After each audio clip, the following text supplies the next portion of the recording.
Reputation, not honor, will pay off. Reputation is what people know about you. Honor is what you know about yourself. An American author, Louis McMaster Bujold, once observed, reputation is what other people know about you, and honor is what you know about yourself.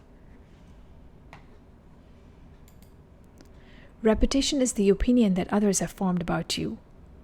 How is this formed? It is formed on the basis of your deeds, not your words.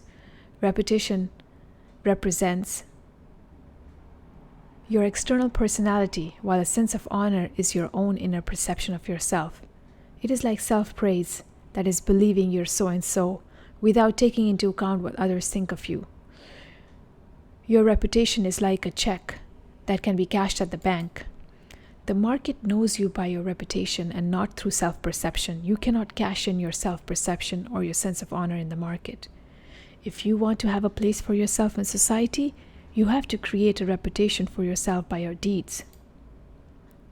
Your own sense of honor or self-praise cannot give you any status in this world. Some people live in self-pride. They're always busy praising themselves, but they can only satisfy themselves. Others will never pay heed to the praises they heap amongst selves.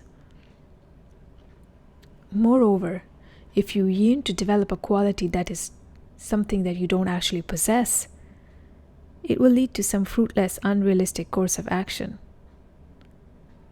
However, everyone is born with some special quality. If you discover that quality and concentrate upon it and put it to good use, that will engender gratefulness to God in yourself and others.